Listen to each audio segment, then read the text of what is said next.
señor cobarde, no se meta con el hombre de a pie. Venga por mí. Aquí lo espero en Miraflores. No se tarde en llegar, cobarde.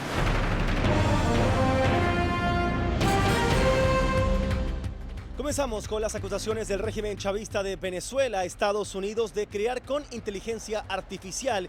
El video publicado este martes por el presidente estadounidense Donald Trump con imágenes del anunciado ataque a una embarcación que según Washington trasladaba droga y habría salido de la nación sudamericana. A través de Telegram, el titular de comunicaciones del régimen venezolano, Freddy Ñáñez, dijo que parece que el secretario de Estado de los Estados Unidos, Marco Rubio, sigue mintiéndole a su presidente. Y luego de meterlo en un callejón sin salida, ahora le da como prueba un video con IA. Basta ya, Marco Rubio, de alentar la guerra e intentar manchar las manos de sangre al presidente Donald Trump. Venezuela no es una amenaza, agregó el ministro, quien compartió en su canal de Telegram el video publicado por el mandatario estadounidense. Este martes, Trump divulgó en su cuenta de Truth Social un video del Comando Sur del ejército estadounidense donde se observa una embarcación siendo monitoreada segundos antes de ser eliminada con un misil. El mandatario norteamericano aseguró que las Fuerzas Armadas de su país eliminaron a 11 integrantes de la banda criminal transnacional de origen venezolano, el Tren de Aragua, organización que fue designada como terrorista por su administración durante un ataque cinético contra una embarcación que trasladaba drogas aquí en el Atlántico. El líder del régimen venezolano, Nicolás Maduro, advirtió hace unas horas que su país enfrenta la que considera la más grande amenaza que se haya visto en América en los últimos 100 años y aseguró que su nación se declararía en armas si fuera agredida. Todo en medio de la arremetida que incluso República Dominicana hiciera hace unas horas de designar organización terrorista al Cártel de los Soles.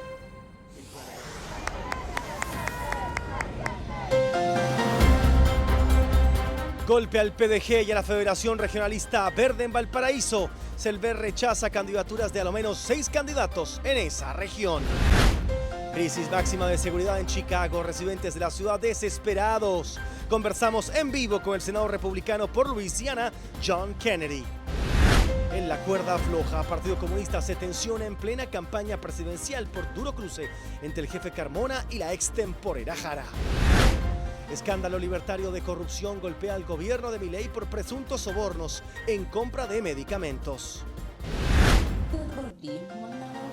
No hay terrorismo, Mónica. No hay terrorismo. Elisa Loncón, la misma que quería acabar con el Senado, pero hoy es flamante candidata al mismo, genera críticas con sus declaraciones sobre la Araucanía. Que se venga a dar una vuelta, dicen usuarios en redes sociales. Crisis de magnitudes en TVN. Directores alertan situación insostenible en medio de pérdidas millonarias de un elefante blanco de las comunicaciones. Se le pone negra la cosa al compadre del ministro Elizalde. Corte Suprema ordena investigar al fiscal nacional por reunión con Luis Hermosilla. También cambio de bando, cambio de idea, la polémica de Bernardo Fontaine por el Chao préstamo. El estado fallido de Boric, criminales libres y funerales sin control en un país cansado de las cuchufletas del gobierno. Tirano Nicolás Maduro promete declarar una república en armas y Estados Unidos ataca a Venezuela. Todo en medio del certero ataque de Trump a narcoterroristas del Tren de Aragua en el Mar del Caribe. Candidato presidencial boliviano Rodrigo Paz propone legalizar carros robados provenientes de Chile. El presidente Trump es alabado en redes tras varios despidos de personal que no están alineados con sus principios de austeridad o líneas de gobierno. Desde Miami, Florida, Estados Unidos, así comenzamos. Esto es Al Choque con Javier Olivares. Noticias, análisis, entrevistas y opinión.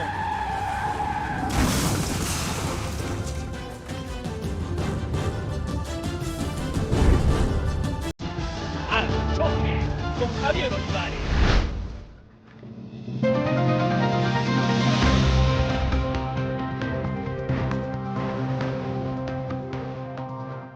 Hola, Hola, ¿cómo están? Un gusto saludarlos desde la calurosa Ciudad del Sol, aquí en Miami, Florida. Yo soy el periodista Javier Olivares. Este programa informativo llega a ustedes por la señal de televisión abierta 14.2 en la capital chilena, 14.4 en Antofagasta, Concepción y Temuco, y también por su cable operador elegido. Ya faltan 190 días para el esperado fin de este gobierno fracasado y 74 días para la próxima elección presidencial y del gobierno. Al Choque con Javier Olivares es patrocinado por Cuando un país se seca, el agua es el oro del planeta. Y Chile Deudas, tus problemas financieros tienen solución hoy. Presentan Al Choque con Javier Olivares.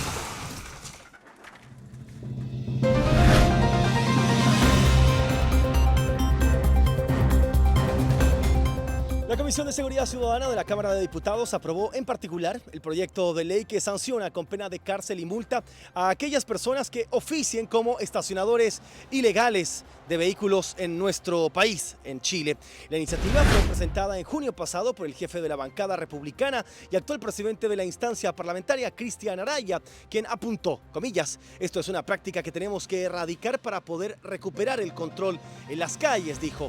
En concreto, la iniciativa establece penas de reclusión menor en su grado mínimo 61 a 540 días o multas de 10 a 50 unidades tributarias mensuales para los estacionadores ilegales que no acaten esta medida.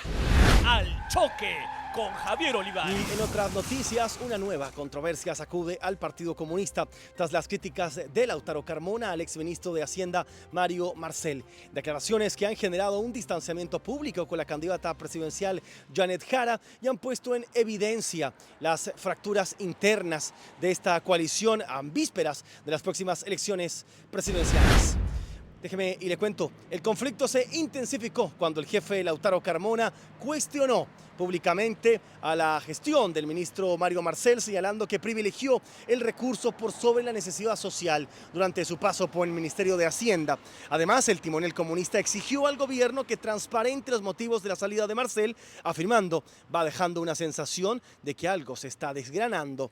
La candidata presidencial no tardó en distanciarse de estas declaraciones. En un claro desacuerdo público, Jara declaró, comillas, no comparto en absoluto la declaración de Lautaro Carmona y reafirmo que la responsabilidad fiscal es un eje fundamental para el bienestar del país. Javier Olivares. Ante las múltiples críticas, Lautaro Carmona salió en su defensa, asegurando que no ha perjudicado en absoluto la candidatura de Jara y que se le ha jugado, mejor dicho, por entero por su campaña. Lo que comenzó como una crítica al exministro de Hacienda se ha convertido en un efecto dominó que ha tensionado no solo las relaciones del PC, sino las alianzas dentro del comando presidencial y con otros partidos del mismo oficialismo. El gobierno argentino de Javier Milei enfrenta tal vez su crisis política más grave desde que asumió el poder tras la filtración de audios que revelan un presunto esquema de sobornos en la Agencia Nacional de Discapacidad. Al Choque con Javier Olivares. La controversia se desató el pasado 20 de agosto cuando se difundieron audios atribuidos a Diego Españulo, ex titular de la Agencia Nacional de Discapacidad y abogado personal del presidente Javier Milei. En las grabaciones se describe un supuesto esquema de corrupción en la compra estatal de medicamentos. Según los audios, Karina Milei, hermana del presidente y secretaria general de la presidencia, habría sido destinataria del 3% de los pagos que el Estado realizaba a la empresa suizo-argentina por medicamentos destinados a personas con patologías crónicas. El caso está en manos del juez federal Sebastián Casanello y el fiscal Franco Picardi, quienes han ordenado al menos 15 allanamientos. Por su parte, Milei apartó preventivamente a su abogado. Sin embargo, ni él ni su hermana han hecho declaraciones públicas sobre un caso que justamente lo salpica. La crisis amenaza con estropear la base de apoyo del gobierno libertario en un momento delicado para la administración del presidente Javier Milei. Y avanzamos con más noticias desde Miami, Florida, en esta semana especial de su noticiero Al Choque. La Araucanía vuelve a ser el epicentro de la polémica política. La candidata senadora y expresidenta de la Convención Constitucional, Elisa Loncón, desató una ola de críticas al negar la existencia de terrorismo en la región. Una cachetada a los miles de damnificados que la violencia y el propio terrorismo sin control han dejado en esa zona del sur del país. Las palabras de Loncón no pasaron desapercibidas. La candidata por el Partido Comunista aseguró en televisión que no hay terrorismo en la Araucanía y que son los tribunales y no la prensa quienes definen si los actos violentos son o no terroristas. Sus declaraciones chocan de frente con la realidad justo cuando Elisa Loncón hablaba, mejor dicho, sobre el gobierno y presentaba una querella por la ley antiterrorista a raíz del atentado de Carahue y evaluaba usar la misma herramienta tras el asesinato de un guardia en la comuna de Victoria. Las respuestas no se han hecho esperar desde la oposición. La candidata de Chile Vamos, Evelyn Matei, fue tajante. En la Araucanía hay terrorismo, dijo, y la gente lo sufre a diario. Estas declaraciones demuestran una desconexión total con la realidad, aseguró la abanderada. Por otro lado, el diputado Miguel Mellado le pidió que vaya a visitar a las víctimas del terrorismo para que entienda, y el senador Andrés Joanet de Amarillos le reprochó que como ella no es de la región, no tiene idea de lo que ocurre. La polémica no solo evidencia una diferencia de criterios, sino una profunda división sobre cómo abordar la crisis en la Araucanía. Elisa Loncón, en plena campaña, busca representar a una región en donde el terrorismo es una dolorosa realidad para miles de familias. Decir que no hay terrorismo es una cachetada directa, evidentemente, a todos ellos. Cuando Elisa Loncón se iba a imaginar que la íbamos a estar recordando aquí en Miami. Con todo el respeto que me merece esta mujer, no creo en absolutamente nada de lo que sale por su boca. Recordarán ustedes cuando dijo en su momento que era profesora de inglés de la Universidad de la Frontera y que poseía postítulos en La Haya y Canadá, cuando no se le entendía ni una sola palabra de su inglés inventado, o cuando hablaba de la plurinacionalidad o su fiel creencia en la paridad de los escaños reservados, que a ella, por lo demás, le conviene mucho. O el otro escándalo, cuando la Universidad de Santiago le pagó entre julio del 2022 y julio del 2023, recordarán ustedes, todo su sueldo, unos 3.200.000 pesos, para que la lady viniera supuestamente aquí a Estados Unidos, fuera a Francia y también a Nueva Zelanda a participar en actividades relacionadas con el fallido proceso constitucional chileno. Bueno, la poca transparencia, la decisión que incluso iba en contra de los estatutos de la Casa de Estudios en ese momento al exigir como mínimo 6 años de antigüedad ininterrumpida en el cargo, hizo más encima que Loncón quedara sin ningún tipo de apoyo. Bueno, pero lo que sucede ahora con esta mujer es digno de ser analizado. Primero recordarán ustedes que fue ella misma, junto a un grupo de anárquicos y contrarios a todos, quienes plantearon la idea de acabar con el Senado de Chile. Bueno, ella ahora es candidata al Senado, el mismo que quería destruir, acabar, terminar, y por el mismo que despotricó y quería aniquilar. A la cantidad de cosas que esta mujer ha dicho durante años, ahora se suma esta declaración sobre que en la Araucanía no hay terrorismo.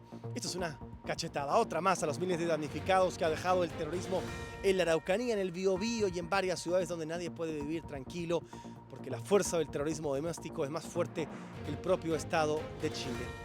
De que incluso desde organizaciones internacionales hayan declarado zonas o estas zonas mencionadas en peligro. Por ejemplo, usted bien sabe que la coordinadora Arauco Mayeco, incluso también la resistencia mapuche Mayeco, si mal no equivoco, el Movimiento de Liberación Nacional Mapuche, también otros tantos que no recuerdo el nombre de todos estos lugares y todas estas agrupaciones, mejor dicho, hacen y deshacen en el sur del país. ¿Qué pasa hoy?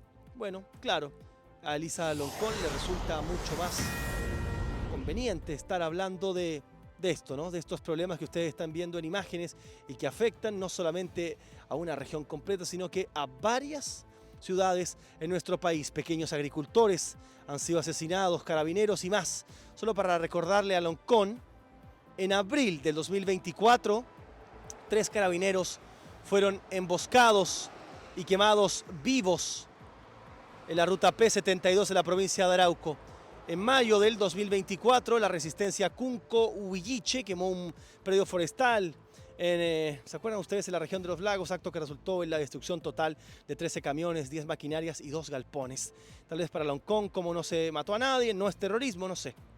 En julio del 2024 se registró uno de los meses más feroces en materias de ataques en la Araucanía, con varios incendios intencionales, quemas de predios, cierres de la carretera y varios otros puntos. Que alguien le diga a esta mujer, por favor, que según el índice global de terrorismo, Chile ha experimentado a lo menos 1.170 ataques terroristas entre 2012 y 2022.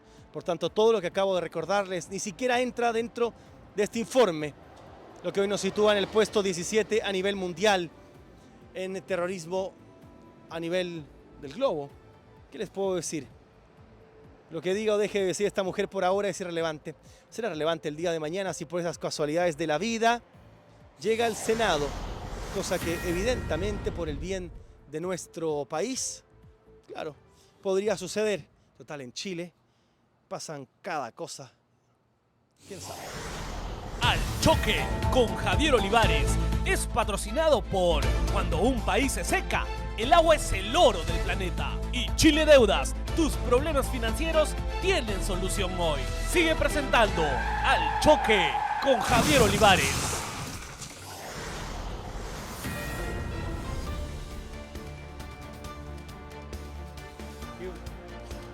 Bueno, avanzamos con más noticias y de no ser por lo grave de la situación podríamos titular esto como el nuevo capítulo de la telenovela más larga y costosa protagonizada por Televisión Nacional de Chile, el canal de todos los chilenos.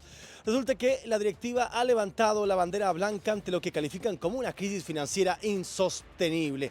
Ya no tienen más plata. Las cifras, un guión del terror, más de 18.000 millones de pesos en pérdidas el año pasado, una caída del 14% en sus ingresos y una deuda que se acerca a los 70.000 millones en una situación que al parecer nadie se habría percatado, a pesar que desde la productora de la serie, el gobierno ha hecho repetidos aportes financieros y su jefe máximo, el experto en todo, Francisco Vidal, ha trabajado en cuanto puesto lo han apitutado dentro de todos o casi todos los gobiernos de la concertación, como si de un acto de fe se tratara, ha dicho, o ya expuso, recordarán ustedes hace algunos meses atrás, sentenciando no vamos a seguir pidiendo plata, el modelo está agotado, una frase que ha resonado con fuerza de una manera como un mantra, podríamos decir, justo antes que el Ejecutivo le pasara unos 24.000 millones de pesos para el rescate. Aparentemente el problema no era pedir, sino pedir de más. Ahora, casi 4 meses después de este dramático capítulo, 3 directores de la oposición han decidido alzar la voz. Con la alarma original no hubiera sido suficiente. El abogado Gonzalo Cordero, la periodista Pilar Vergara y la ex ministra Paulina Cantor a coro denuncian que ni el gobierno ni el parlamento se han dignado a responder como si la crisis estatal no fuera su problema. Dijeron, llegamos a un punto en que la crisis es grave y el gobierno mira para el lado, sentencian los directores, porque claro, que esperaban que el gobierno con tantos asuntos urgentes se preocupara por una simple empresa pública que pierde millones de pesos. La verdadera pregunta es si esta vez las teleseries de TVN tendrán un final feliz o el libreto será condenado a repetirse con un drama financiero que aparentemente nunca termina.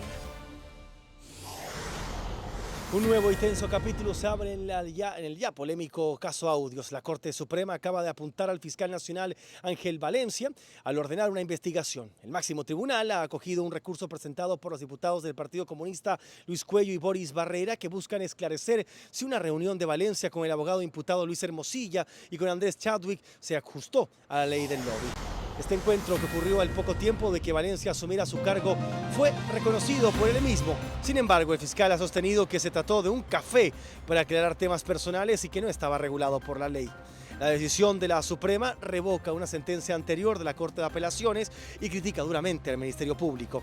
Según el fallo, la Fiscalía Nacional incurrió en un acto ilegal y arbitrario al rechazar de plano la denuncia de los diputados, argumentando que el fiscal subrogante no tenía las facultades para hacerlo en ese momento. Con esta resolución, la Corte Suprema no solo reactiva la investigación, sino que envía una señal clara sobre la necesidad de transparencia. La pregunta que surge es, ¿qué revelará esta investigación sobre los vínculos en las altas esferas del poder? La justicia sigue su curso y el país estará muy atento a los resultados. Y bueno, si no hay resultados, el país igual lo olvidará pronto.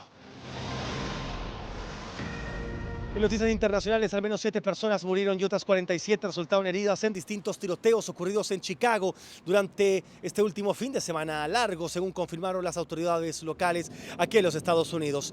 La violencia armada volvió a dejar cifras alarmantes en una ciudad que ya lidia con altos índices de criminalidad y que enfrenta un debate nacional sobre cómo responder a esta crisis de seguridad.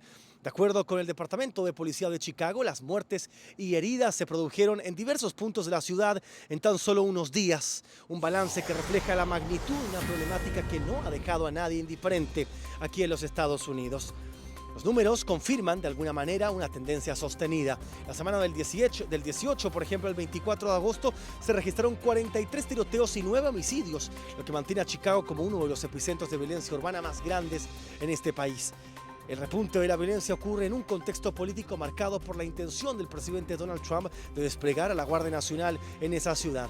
El mandatario asegura que la situación se ha salido de control y que la intervención federal es necesaria, principalmente para devolver el orden, aunque su postura ha sido rechazada ya por las autoridades demócratas, que son locales en ese lugar. Trump ya ha dado pasos similares en otras ciudades con fuerte presencia demócrata, como en Washington, D.C. y Los Ángeles, donde el despliegue de efectivos federales se hizo efectivo pese a la oposición de los gobiernos locales que no han podido con la violencia. En sus declaraciones recientes en la red Truth Social, el presidente sostuvo que el crimen está totalmente fuera de control en Chicago, usando los datos del fin de semana para reforzar su postura a favor de la militarización. El alcalde de Chicago, de tendencia izquierdista, Brandon Johnson, se ha convertido en uno de los principales opositores a la medida impulsada por la Casa Blanca, a pesar que ni él ni nadie en su ciudad han podido detener el espiral de violencia. Johnson firmó la semana pasada una orden ejecutiva que prohíbe a funcionarios locales colaborar con el gobierno federal en el caso de que se concrete el despliegue de las tropas que quiere Trump. En la misma línea se pronunció el gobernador de Illinois, J.B. Pritzker, quien acusó al presidente de usar la seguridad como un pretexto para ejecutar arrestos masivos y deportaciones de migrantes indocumentados. Ambos líderes demócratas coinciden en que la estrategia federal no responde principalmente a las causas estructurales de la violencia y podrían agravar las tensiones sociales en esa ciudad. Bien. Las críticas no se han limitado, podríamos decir, a las autoridades locales, sino que también han llegado a las calles.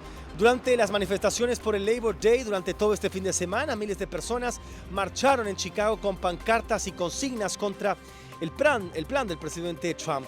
Los manifestantes pidieron que la ciudad no sea militarizada y exigen que se respete la autonomía local frente a las decisiones del gobierno federal, pero hay otros, en cambio, que quieren la militarización urgente.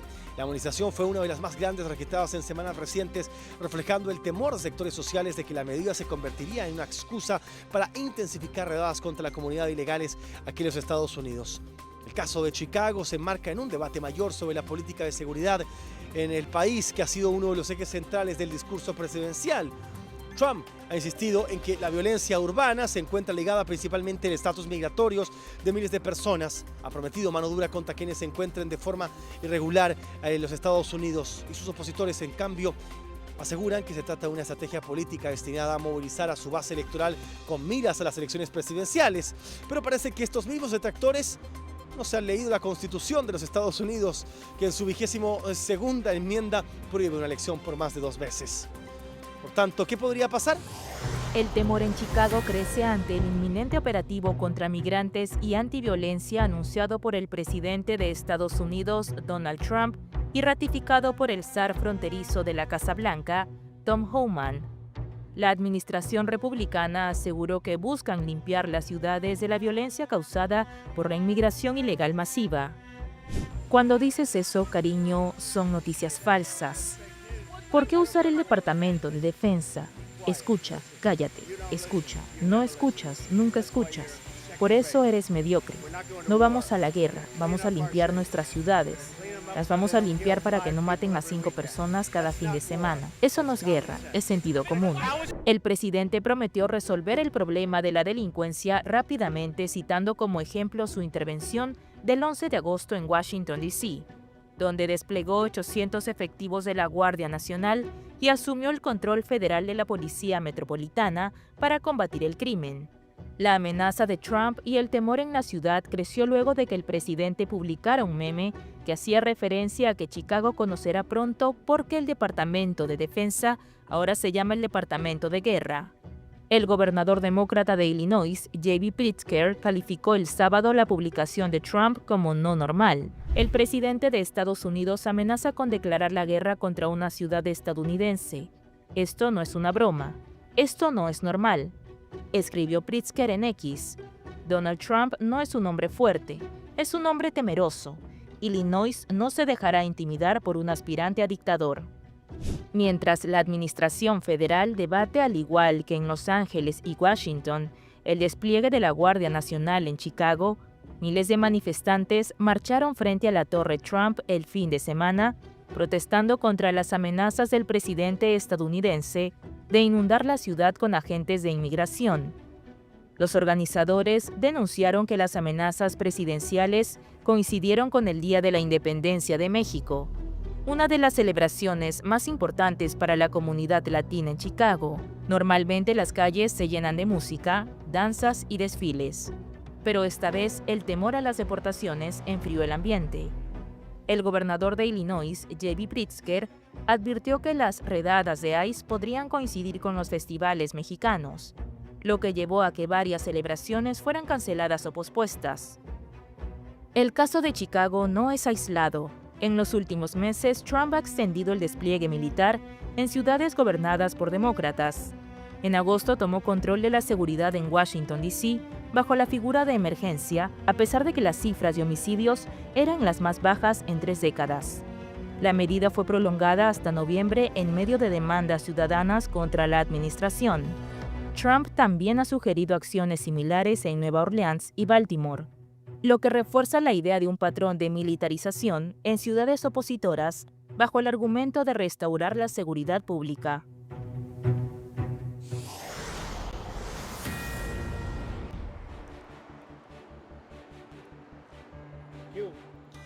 ¿Estás amenazado de embargo? ¿Tienes informes comerciales negativos? Bueno, ya no te preocupes más porque en chiledeudas.cl cuentan con abogados expertos en defensa de juicios por deudas, eliminación de informes comerciales negativos y son expertos en ley de quiebras. Búscalos en redes sociales y entrate de todos sus servicios. Recuerda, tus deudas tienen solución junto a chiledeudas.cl. Y bueno, las vueltas de la vida, ¿no? Bernardo Fontaine, el economista que coordinó el plan de José Antonio Kast, está en un centro o en el centro de una polémica que tiene más giros que una teleserie de las 8. Resulta que Bernardo fue el cerebro detrás del famoso préstamo al Estado en la reforma de pensiones que se aprobó hace unos meses, ¿sí? El mismo fue quien propuso esa idea para destrabar las negociaciones cuando todo estaba más enredado. Pero hoy día está envuelto en una polémica. Pero ahora, trabajando para Kast, Fontaine cambió completamente de bando y propone eliminar su propia creación con el llamativo Chao Préstamo. Como quien dice, lo que hice ayer, hoy lo borro. Las críticas no se hicieron esperar. El senador Luciano Cruzcoque le recordó sin pelos en la lengua: si la idea se te ocurrió a ti, no puedes desentenderte ahora.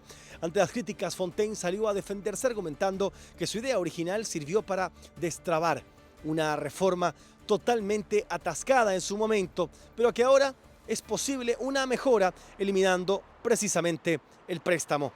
La pregunta del millón es: ¿pueden los políticos cambiar de opinión cuando cambian de bando o esto es simplemente oportunismo? El debate está servido. Y seguimos haciendo noticias. El oro del planeta.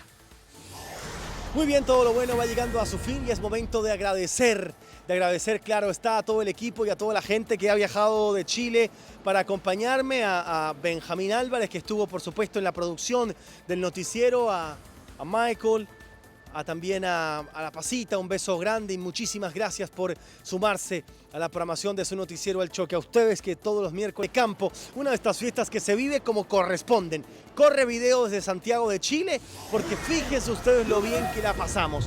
¿Justamente dónde? Ahí, en Reggaetón de Campo. ¡Qué maravilla!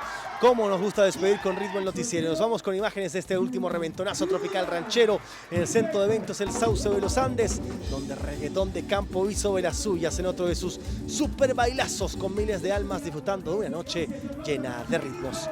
Que tenga buenas noches. Hasta el próximo miércoles desde Miami, Florida. Yo soy Javier Olivares. Gracias por acompañarnos y preferirnos. Hasta la próxima.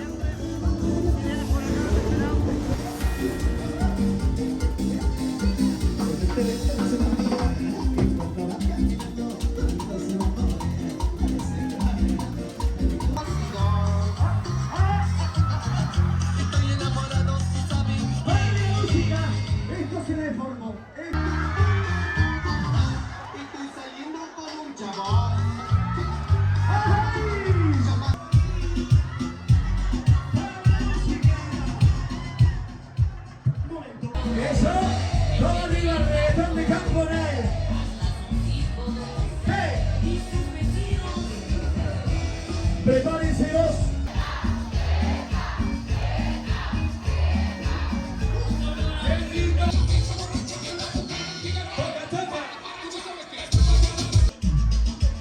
Participante número 1 al centro la número 1. Macarena, mucho gusto. Javier Olivares, periodista. ¿De dónde es usted? Quilpue. Quilpue.